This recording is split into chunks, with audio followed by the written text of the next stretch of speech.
So, aliens, Yeah. do they exist? I mean, now there are government sources all claiming like, oh hey, yeah, so we actually have all of these secret operatives and all these secret operation protocols for handling this stuff. When the Air Force finds these crafts and they're outmaneuvering the squad of F-16s and all that jazz, we take note of it, and then we wipe it from the public's eye. Yeah, some of it I've seen previously to all the stuff that's going on now. Oh yeah. But what exactly, because I saw there was this whole hype about they released newer stuff. Yes. So have you looked into what exactly it was that they released? I'm sure there's some other stuff I haven't seen because I am not all-knowing. In fact, I'm rather an idiot. But from what I have seen, it's the first completely in the public's eye version of the government coming out and being like, yes, these are craft that most likely were not constructed here on Earth. They are extraterrestrial craft. Okay. And then other sources immediately went to the space of like, yes, they could be that, but we're more concerned on if they are another country's advancements in technology that makes them more capable of flying and handling the skies and all that jazz. Right. But that is bullshit. These are crafts that do not function under our understanding of physics. They literally can do 600 mile per hour right turns and then zip off at over 10,000 miles per hour. It is absolutely absurd. Things of sci-fi books and movies. Yeah. And they're being acknowledged right now. Like, if anybody ever completely discounted that there were aliens, you just got proved wrong. Because the government has now come out and said these are, in fact, like craft that were created outside of this world, and they can do things that we cannot do, and we do not understand them. And yes, we've been tracking them since the 40s. Mm-hmm. Yeah, so the part of it that I saw was similar to what you just explained. But the few articles that I read, which I wish I pulled up before I pressed the record button, but that's okay. What I saw was that there was an actual government document and people admitting that they had in their possession off-world crafts that were created by something off-world, something extraterrestrial.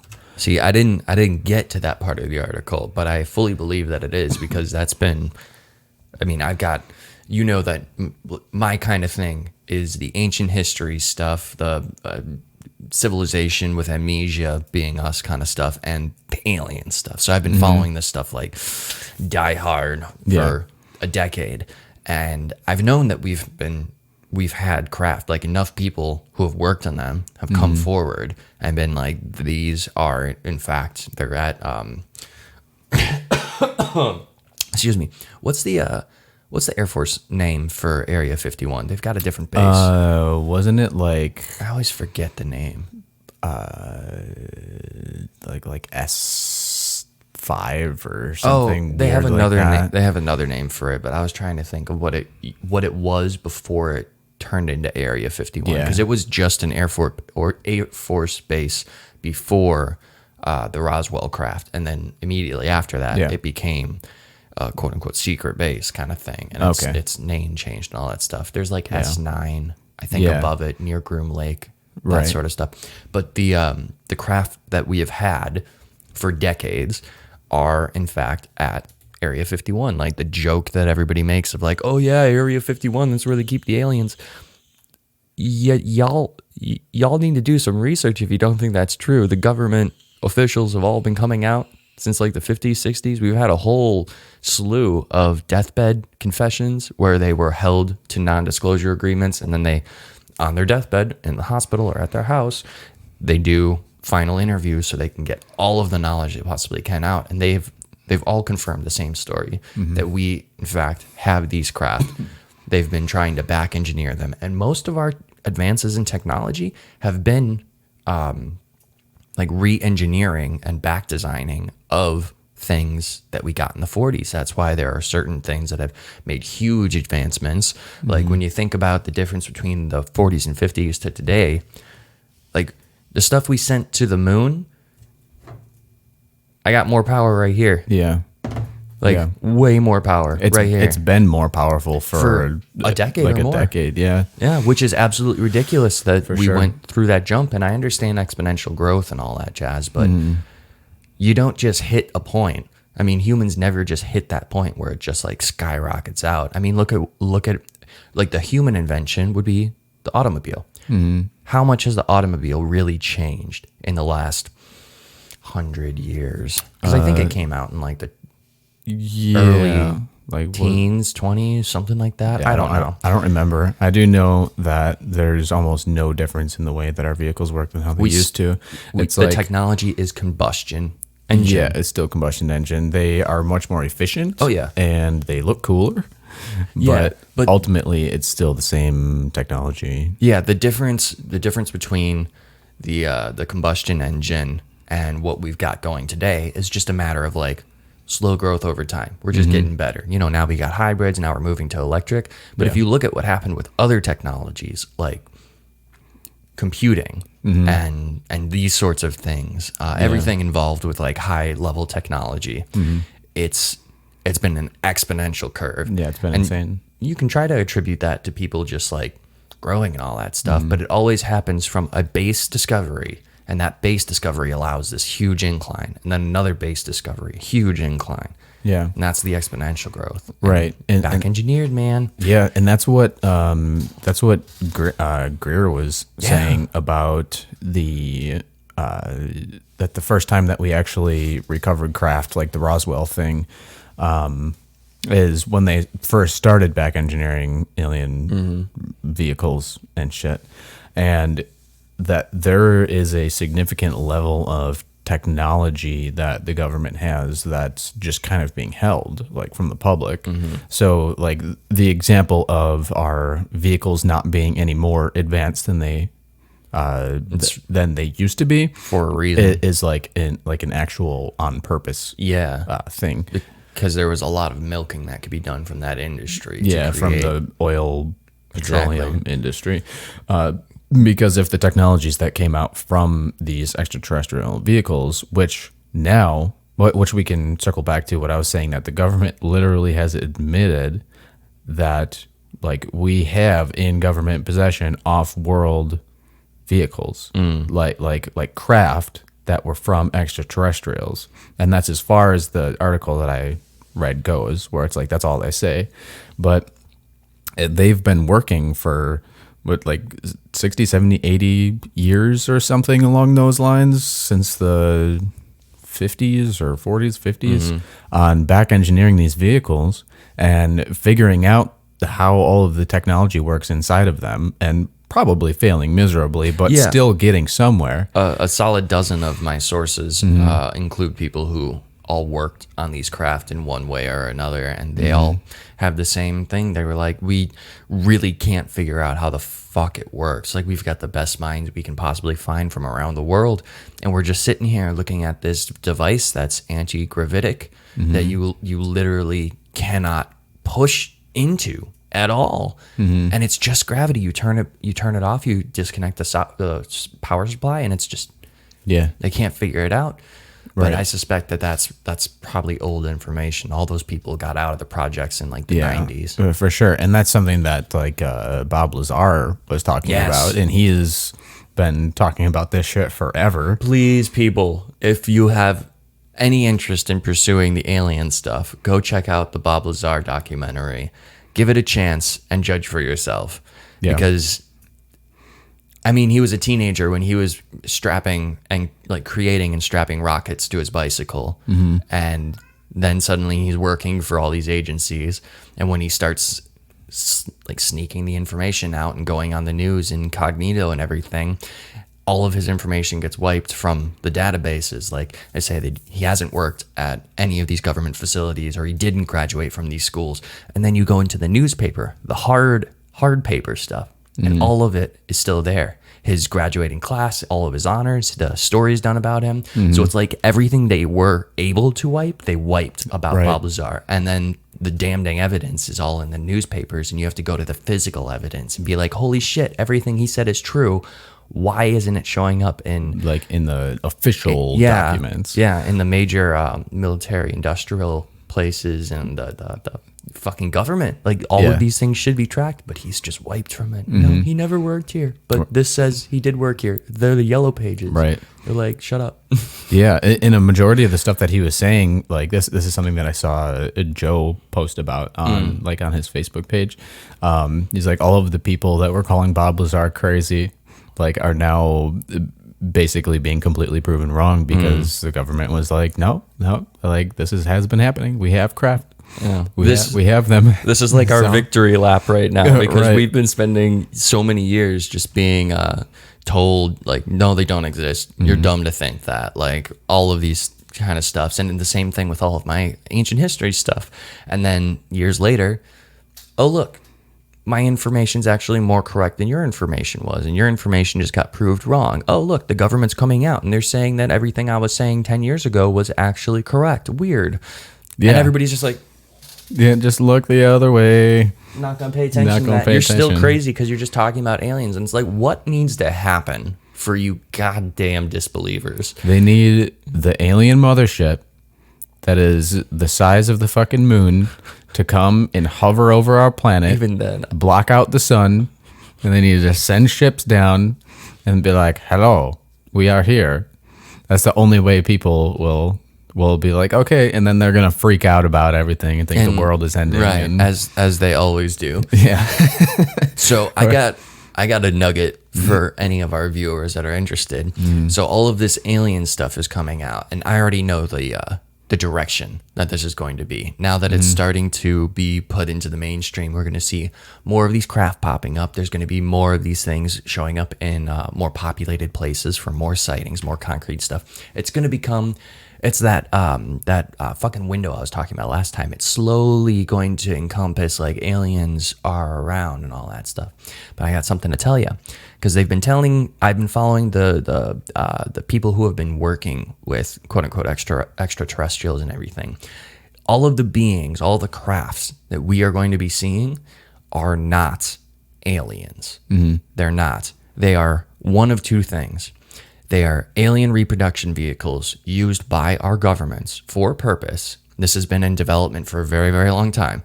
These things are actively being flown around on purpose. Our governments have successfully back engineered the traveling craft.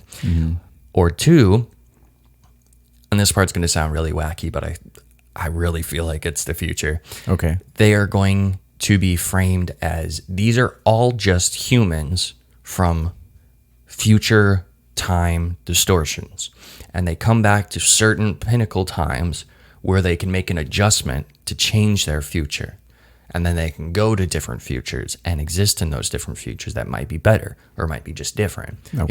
But all of the things that we are going to be willingly shown are going to be things that we already have a handle on, because the number one thing that our control systems do not want is a full disclosure, because all of the higher, cosmic beings, they're not flying around in metal tubes and shit and freaking out like little monkey people who have barely figured out how to do anything except explode ourselves. Yeah. They are totally unconcerned with that shit. The things they are worried about, the things that they exist for, is consciousness. The whole of existence is just this expanding consciousness, and they know it. That's why they can just phase in and out of places and everything like that. Yeah. And I mean, with time, all beings just become more and more conscious. Right. And so if you ever have an encounter with a being that's just pure light, or something that's just something that'd be like an angel or something like that, that is an actual extraterrestrial. But physical embodiments, they're very, very much so part of our terrestrial kind of shit. Okay, so that's one part of the question that I am curious about with what you're talking about, because a lot of the things and the people that we've listened to, like the Corey Goode, David Wilcock stuff, like they talk about like reptilians, and they talk about like, are they not physical formed like beings like we are, just from an extra like another solar system, or is it like a like, I feel like there's a spectrum of different types of extraterrestrials, like some that have reached the point where they are actually like interdimensionally capable in their physical forms, and then there's others that might be a little bit less, that require the technology. Yes, that's that exactly. are physical. Like, there's a spectrum of them. Yes. So, just building off of everything you were saying, because you were right on the money, is that everything's dimensions, and when you are like going up, for lack of a better term, in dimensions, things become more cosmic, more connected, more important, that higher energy. Yeah, all is one in the highest dimensions. And when you're residing in these lower dimensional planes, like we are, like third, fourth, wherever we are, in however you want to look at it, the technology is absolutely required.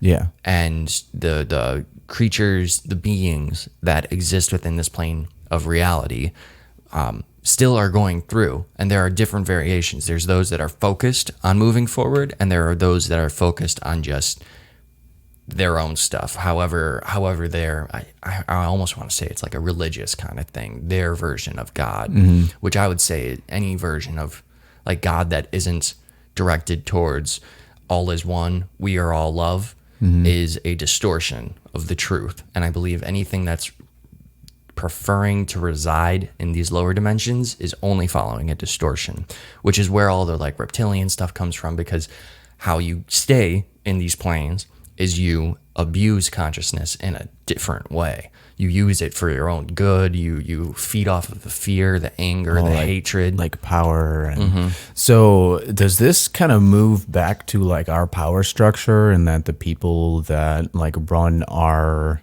society are keeping us in this lower dimensional state, like on purpose, and that's why we're stuck here? That's that basically kind of the feels I get too, and that's why we're repeatedly like slapped with like, fear, the news, coronavirus, new wars brewing, the devastation of the planet, we're all gonna die in 10 years, oh no, there's this other thing. Like, we're constantly being fed this fear, this hatred of others, like, you are a different race, or you come from a different place, so you must be bad, and I hate you because you're different than me. It's a thing that we're being fed all the time, because I mean, children don't have that. When you look at some children playing at daycare or something, they don't give a flying fuck what you look like, where you came from, what your race is. You be nice to them, they'll be nice to you. It's a growing experience for everybody. We're supposed to be more like children in that way. Okay. But instead, we come into this power structure. We're trained from a very young age to just grow into this grind, suffer and grind. And then eventually it just becomes your normal. You don't know anything else. And anybody who sees you not doing it will shame you. So we've got this self-replicating control structure based on our sociology of the world. And like, we've heard it already, like people who are taking the COVID payout, those lazy motherfuckers. It's like, no, they have an opportunity to pursue other stuff while they got some money coming in from a source they don't have to work 40 hours a week. Like, it's like, why do you care? Because you've been trained to care. You're trained to shame them, because we are all just organized in this way where if someone's doing something that's easier and nicer for them, you want to break them down to your level so that we can all just be suffering on this base level, which the powerful, I mean, that's how they build their corporations. Off the backs of all the people. On this very specific point, I'm going to devil's advocate you here. Do it. So I think where the problem comes from with people that have issues with people taking some form of assistance or taking some form of financial gain is that the system is set up that the money that's given to people in forms of government assistance, stimulus, all of that is not necessarily like just money that comes from the sky. It's not just printed. No, it's taxes. Like it's actually taken from people through their taxes. And the part that people get upset about is like, hey, I'm here like working and doing the hard thing, busting my ass, and my paycheck is getting siphoned off for people that are not doing that, and I'm being hurt by that thing because that money could still be in my bank account.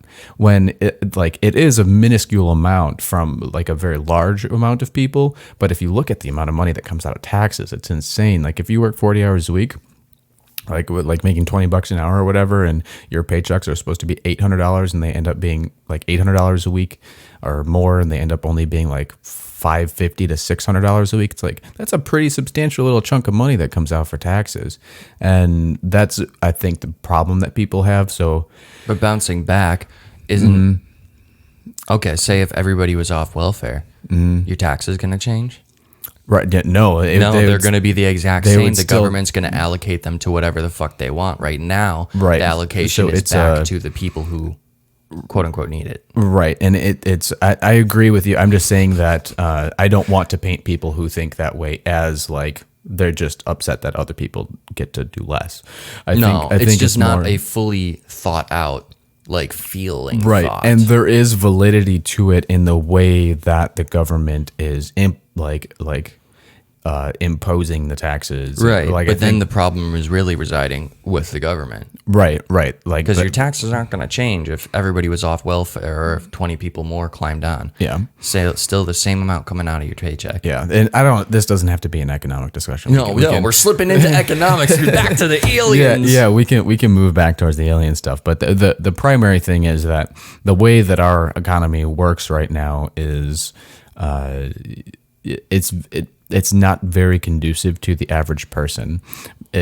Because then you have, companies like Amazon and shit that can get away paying no taxes, literally, when they make billions or trillions of dollars in their, through their companies and their endeavors or whatever. And they can basically get away with paying absolutely nothing when those large companies that get to that level could pay a very large percentage of already what's happening, and you remember when the Panama Papers came out that showed that all the richest corporations and people of the world were all hiding their money from taxes? Yeah, for sure. Good times, so basically what's happening is our control structure is like using the everyday average middle class American to support all of the low poverty people. And it's destroying the middle class rather than utilizing the very largest moneymakers who, not the millionaire, not the like CEO of. I'm talking about billionaire. We're talking about like billionaire class. We're talking about people that are so insanely up at the top that the amount of money that they have is no longer working to better other people. Right. Like it's literally just like a greed, hoard, money, power dynamic.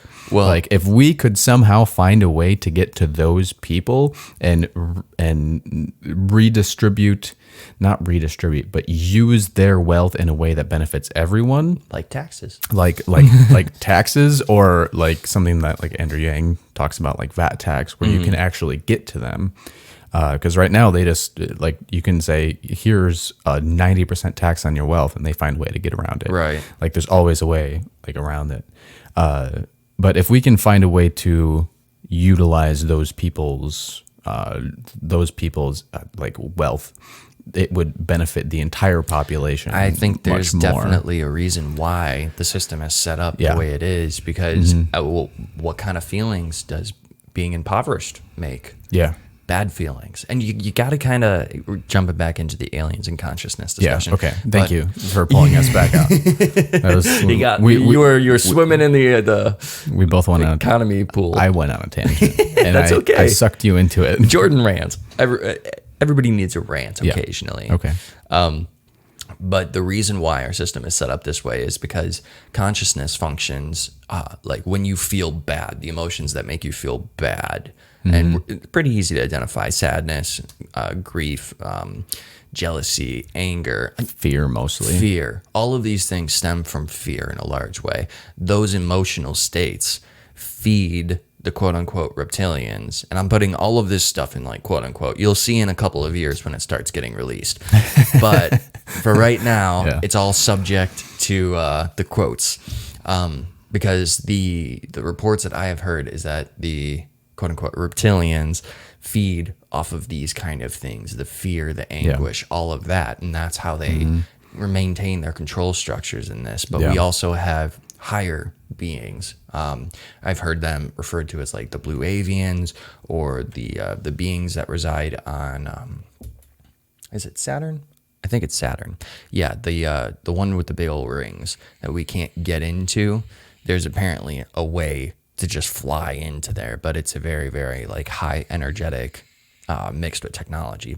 Because as you go up in the consciousness scale, which is almost impossible for us to fathom, the technology is important all in our realms, but as you get higher and higher, the technology starts blurring into just like what you are. You are the being that is creating this portal that you just go through. You are the being that's bending time with your consciousness to being in the same point. So you just travel. It's the consciousness goes so high. So it's no longer a utilization of technology. Right. Like the beings that exist on the like 7th, 8th, and 9th planes of dimensions, they don't need technology. They're the ones that are referred to as just like it's a glowing orb that's like the size of your hand, and it just like shoots through your wall, stops, and then expands, and then there's a physical embodiment of a being there. And people have been having these experiences with like the blue avian, the quote unquote blue avian group and whatever, where they appear in physical bodies, but the body isn't actually physical. It's in a transdimensional form that allows us to perceive it in this dimension. Yeah. Okay. So which is the same thing that the Egyptians worshipped as gods. Right. So then basically what we can like look at technology as like technology itself is kind of like our like conscious beings' way of interfacing with the nature of the universe and reality. Like science itself is us trying to figure out how the universe works, breaking it down, and then manipulating that ourselves. Ooh, that's spicy. Before you continue, I want to throw in a quote from Thor, where Thor's talking to Natalie Portman's character, and he's like, in your world, science and religion or magic are totally different things, opposite spectrums. In my world, they're the same thing. They're the same thing. Yeah. Right, exactly. So like science and magic and all of these like almost fantasy mythical ideas of what is possible within our universe is they're actually the same thing. It's just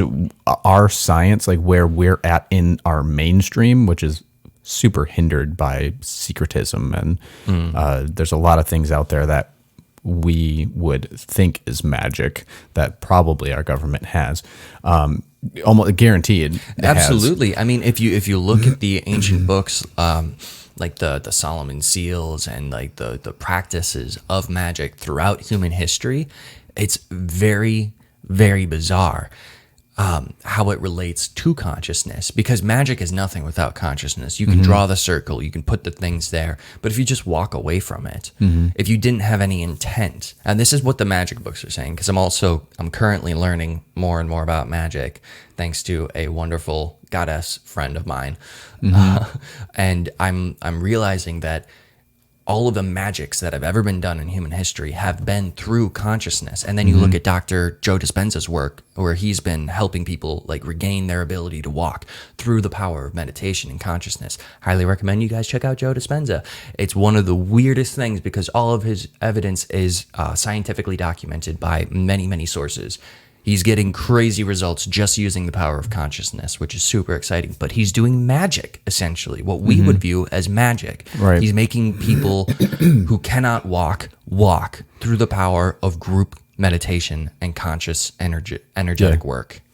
Yeah, for sure. And that's so cool. And that's like you watch that scene in Thor where it's the exact scene you're talking about, where they're sitting like in this like quantum field manipulation viewer or whatever, and they're like looking over somebody's body and going to like heal certain spots, like using some sort of like quantum knowledge, quantum energy, right? Like breaking down the pieces and putting them back together at the most fundamental level.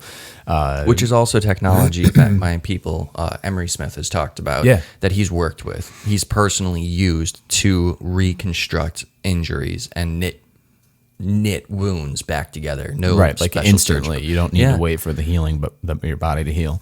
And then my dude Corey Goode talks about his 20 and back experience where he, like him, there's a couple other, like Jay Weiner, and there's like half a dozen of these guys who are all like in the quote unquote secret space programs who were injured in like field operations or whatever, came back, and then the process for fixing them was put them in this like sealed tube, vibrate the air around them, put like plasma or energetic things into the tube. I don't know how it fucking works. I'm barely able to talk. And then the wounds just self-heal. It's like they were sped up by a million times, and they just self-heal right there. You walk out and you're totally fine. Yeah. That's part of the like if our bodies can do it, there's technology that can do it for us. Yeah, exactly. Like it's possible. All we have to do is like understand the nature of the universe and science more, and eventually it'll get to the point where it seems like magic. Science and consciousness are going to be interlaced, and I know people talk about like, oh, consciousness is being studied in psychology and all that. It's not. No. Consciousness, the way we're thinking of it and like want it to be explored, we want consciousness to be like back to the studies that were made black way back when, where it was they completely wiped from the history books and everything, but you could have someone be consciously trying to influence the results of an experiment and then document it. That's the kind of consciousness work that I want to see, because right now it's hoodoo craziness. People think like, oh yeah, meditation, conscious stuff. There are people who have been like, there are the masters of meditation who 20 years ago were like, the fact that humans think that putting ourselves in a metal tube, strapping engines to it, and flying to our moon is the only form of travel is hilarious, and shows that you are not ready to travel anywhere. Because these masters of meditation, they do astral projection. In every culture and every place in the world, astral projection has a place. Some people say it's dancing with spirits. Some people say your ancestors come and show you a vision. But every culture has astral projection, and it's something that humans we can do, because our consciousness resides in this physical body, but it's also a fragment of something so much greater. And there's tiers of it, and I can go into that another time, because I've been learning some stuff from another source. But that's what that's what the entire, there's corrupt aspects of the spiritual movement. And, absolutely. And parts that are not necessarily in line with what I would say is like a more objective take on reality, and it can be more harmful than good. But ultimately, like, until we start integrating like spiritual ideas, the ideas of consciousness and energy and vibration, until we start integrating those things into our science and into our daily lives, like that's where we're going to be held back, because we have this very material view of the world, and everything is very based on, action, equal opposite reaction, mass, and physical things. But there's an aspect of the universe that, like, we've even just started tapping into it when we are getting into quantum physics, string theory, those types of things. They're very convoluted and like minuscule understandings of like what's actually going on. And some of it is a little bit corrupted and is in the wrong direction. But when we start integrating the ideas of consciousness and spirituality into our science, that's going to be our next level. That's going to be like where we hit this growth.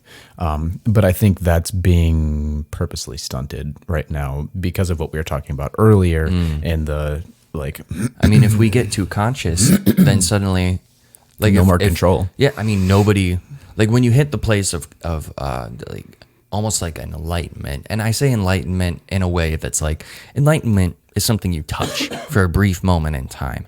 You don't walk away. Like, even if you do like a crazy psychedelic trip or something like that, and you gain this beautiful enlightenment of the world, give yourself 3 days, you'll be back to normal. It's something you constantly have to move towards, touch, rescind back, reach for, and touch again, because that's all you can do. We can't handle perfect enlightenment. It takes decades of years of meditation and training in order to embody those states. And when you do, like when you're in that fully embodied place, like go look up some people who have like attained enlightenment, see what they actually care about. It's not much. They don't care about where they sleep. They don't care about what they eat. They don't care about if it's raining or if it's sunny. They don't care about like politics. All they care about is like, oh, hello, little creature.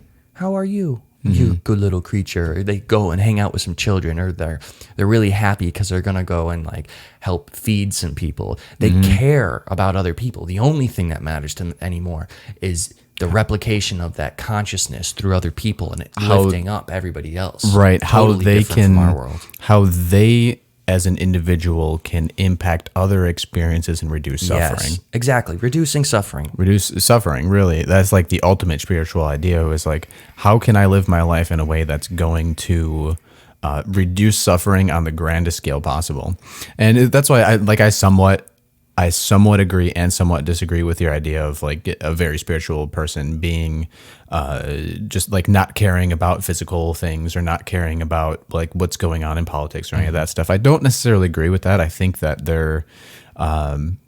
there's more expanding on that I think that needs to be done. I think there's always more expanding on an idea. I only have one perspective, and that's why it's so handy to have a friend like you, because I've shot my shot and it's over there. And then it's like, you're like, wait, but what about this? What about this thing? Push that thing up there too. Right. Because I think that there is a way to integrate the very physical material experience that we have and appreciating it and utilizing it just as heavily and profoundly as the spiritual conscious aspect. That like our existence being both physical and spiritual is kind of a yin yang thing, you know? Yeah.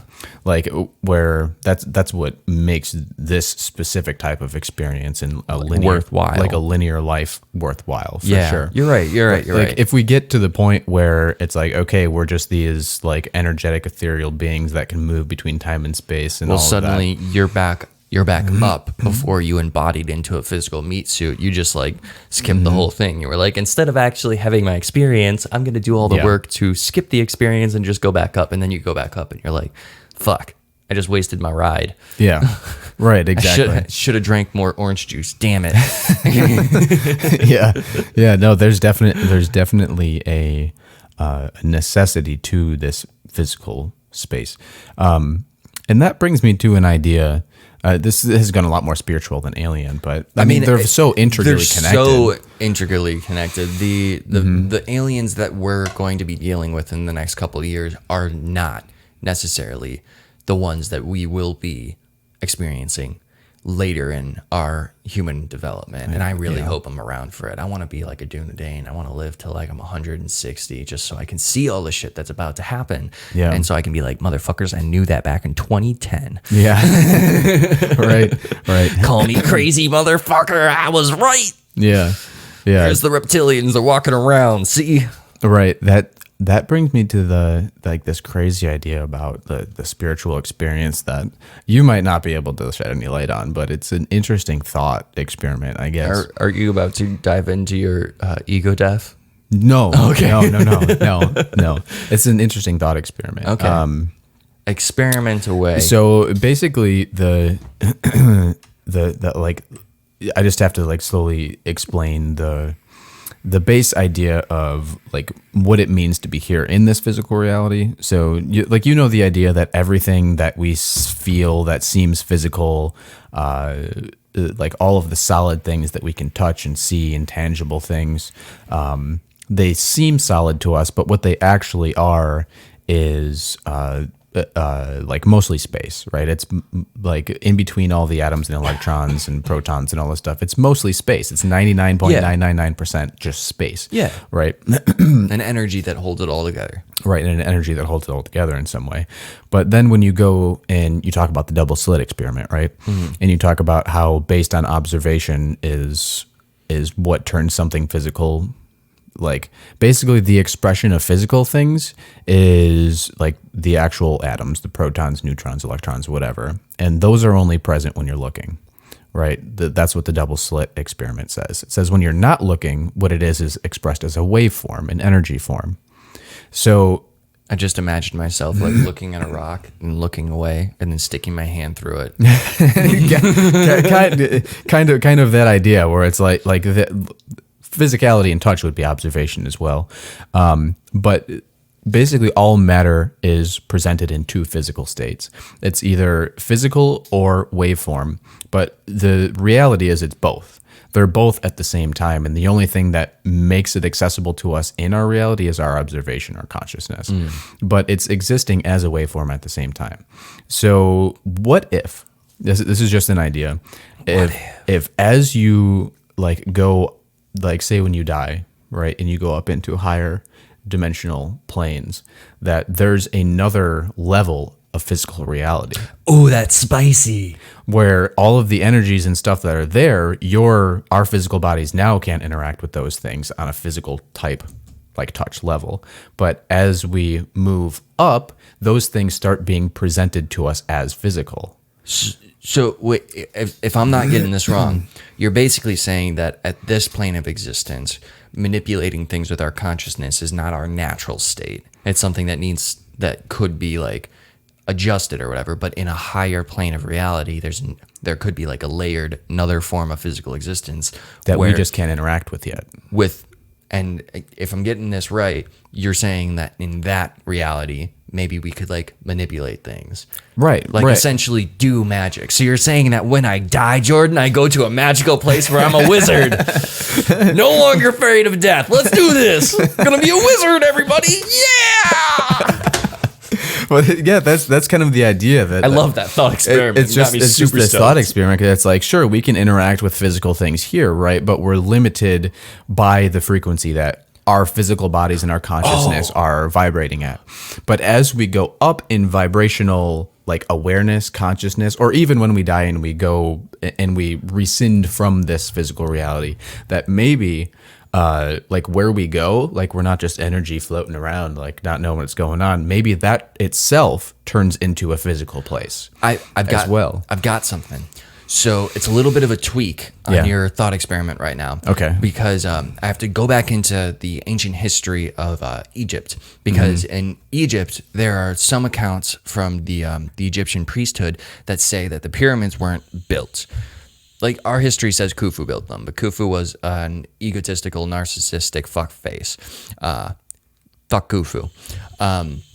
What the Egyptian priesthood says is that Thoth, their god, their blue avian god, didn't help them create the blocks or anything like that. What he did was he popped into their reality and then he literally dropped the pyramid in. From like a higher dimension. Yeah. Like he made it just boom.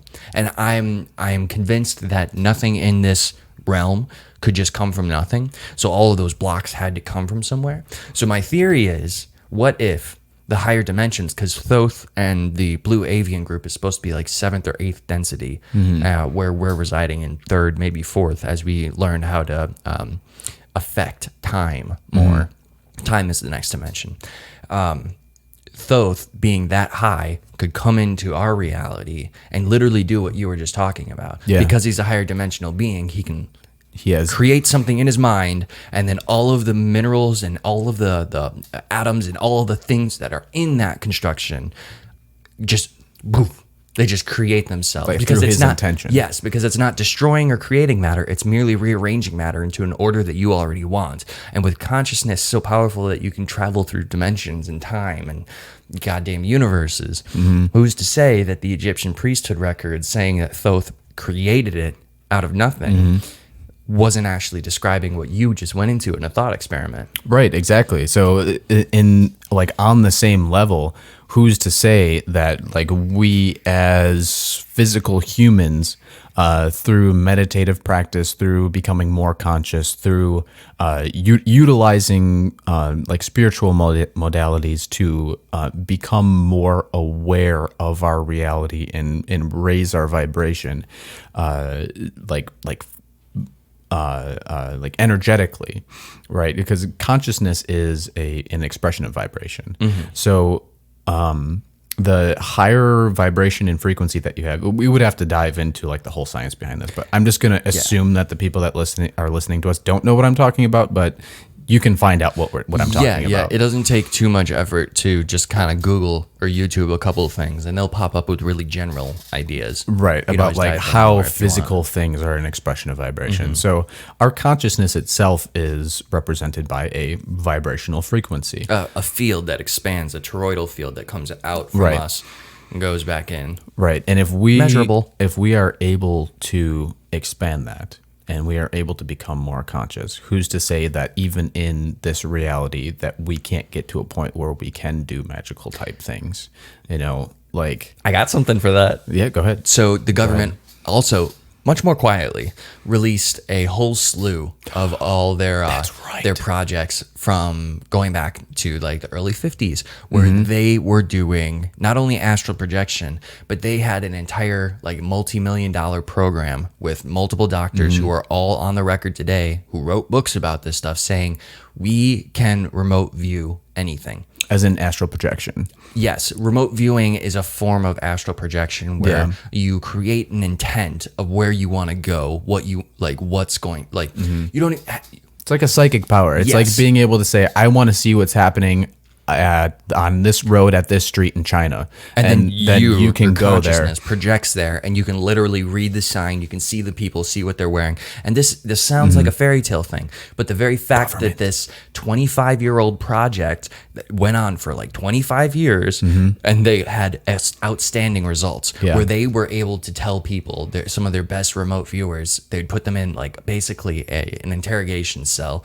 They'd have them just sitting at the table, and they'd say, "This place on this map," and it just shows like this super large area of like Russia or something. They point at exactly the pin, and the person just sits there and concentrates, and then they start listing off everything they're seeing. And this is a location they don't know exists. They've never been there. No one in the area has been there before. And then they will bring up like a live feed or be talking to someone, and the remote viewer will be describing like what everybody's wearing, like what sizes they're having there, what the color of the bricks are, like things that are absolutely ridiculous. And they're measuring like the fields that are coming off of them as well, and they can tell. They're like, and he's about to go now, and then he's gone, and then he starts talking, and it's such a straightforward, scientifically documented thing, that if you go to the CIA Gov and you start looking this shit up, you're going to be like, it's real. Wait, what? Like, this is actual, not like, man, this is such an important time in our time. I feel like the only reason we started the podcast was because we felt this coming in like the ether or something. And as it's coming out now, we're able to be like, guys, I know no one's paying attention and no one's looking at this, but go check out the fucking documents that are getting dropped by the government right now, because they're being forced to by multiple like Freedom of Information Acts and other things that my people, my alien people, have been fighting for a very long time. And they also claim that they have like 230,000 indictments that are just waiting until after the election, because they're trying. Okay, I have to go into this. 1 second, hold that thought. Oh Lord, it's going to be a lot too. So get your piece out, Jordan. Hold that thought. So I just wanted to expand on what I was talking about. About how important of a moment in time this is. Because it's like there are all of the spiritual kind of like magical crazy ideas, aliens, like extraterrestrial things, basically everything saying that the reality that we live in our universe is so much more expansive and in-depth than anybody who was living an average day-to-day life here on the planet Earth could even comprehend. Reality is so much more deep and stranger than the craziest fiction. And like, take any movie that talks about aliens, take any movie that talks about magic and all of that stuff, and that is just a sliver.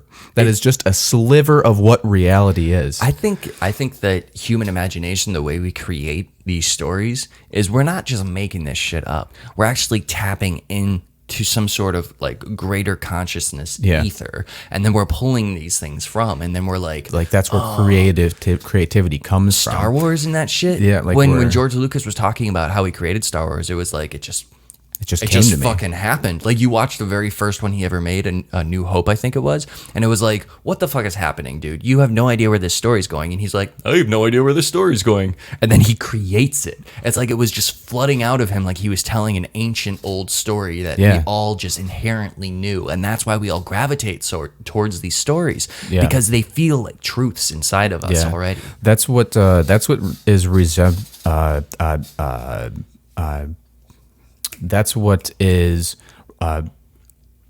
what's the fucking word? I don't know what you're saying. Not resembled, not replicated. That's what is reflected. There we go. Oh, the word reflected. He found it. Man, the alpha brain didn't hit me hard enough. No, we only did the half of alpha brain. Yeah, so it tastes weird sometimes. The idea that we pull creative ideas and things from some form of like higher place is what's called the Akashic records. Yes. Oh, yes. He went to the place. He's Akashic records. Talking about the records. Like, that's what many spiritual people and practices have come to the conclusion to, and ancient. This was like Vedic. Right. Like, ancient ideas were basically that there's this place that you pull creativity from, that what is called the Akashic record, where all information and all ideas and all creative endeavors and basically every thought that has ever been thought or seen in the universe is in this realm. And I think we might be limited by certain factors, though, although I'm unable to say what. For sure, but anything that is creative in nature like exists in the Akashic record. Exists in the Akashic record, and that's where many people pull things from. And people that make these massive discoveries, or like Nikola Tesla, all these very revolutionary people, they're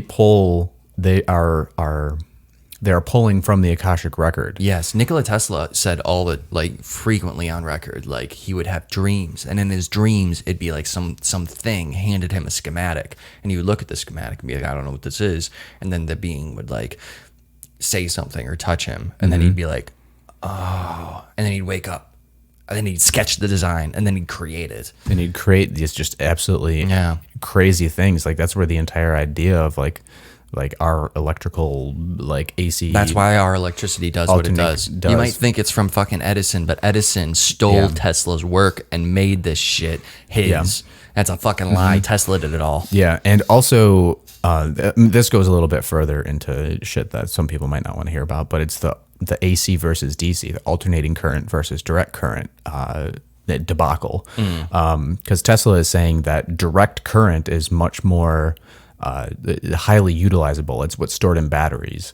It's how it's much more efficient, but we run everything off of AC. Like, our wall outlets are alternating current. It's like the coal fire power plants that create alternating current. They're not nearly as efficient as what can be batteries. I didn't even know that distinction that much. Yeah. I knew that he created the direct current. You need to know a little bit about how electricity functions. Yeah, which you have worked with multiple times. Yeah, but it's really interesting that he had dreams, and it's like Akashic Records, man. Akashic Records. Yeah, the Akashic Records are in fact a place that you can go doing the remote viewing or astral projection. It's just, it's very different, and you're gonna have a weird ass dream. Promise. I wanted to talk about the different supposed factions that exist. You were going into something, and then I pulled you out. Yes, so no, that's quite all right. You know how my mind works. I'm a whirlwind of chaos. Whirlwinds of chaos colliding, and occasionally you get a nice gem. So the different factions, because this goes back to when Roswell happened and we back engineered things. Because think how long it took us to create a program that went to the moon. It wasn't that much money in the scope of things. We didn't spend like a major percentage of our GDP on getting there. And all we did was go to the moon. And then since then, we basically have done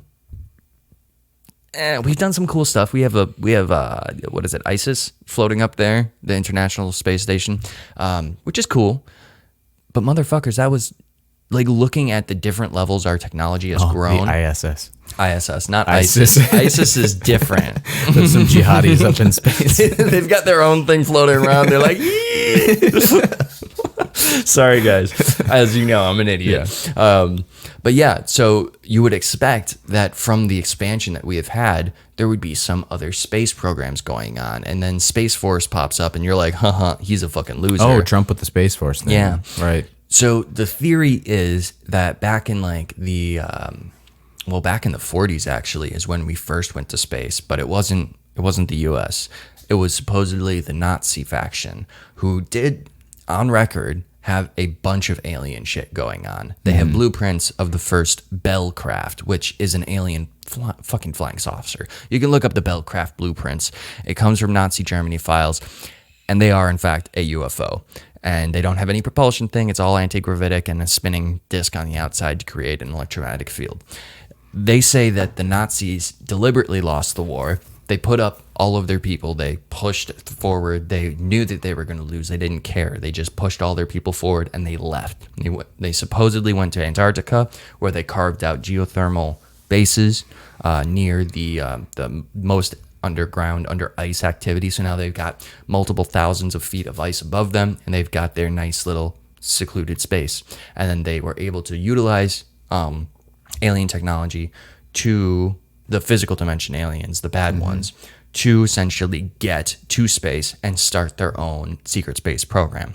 And then as the years continued on, there have been deviations of factions that have split off from that because the mission changed, different parties got linked up with different beings, and it wasn't always good. And supposedly there's like 2 factions that are actually working for the good of our humanity.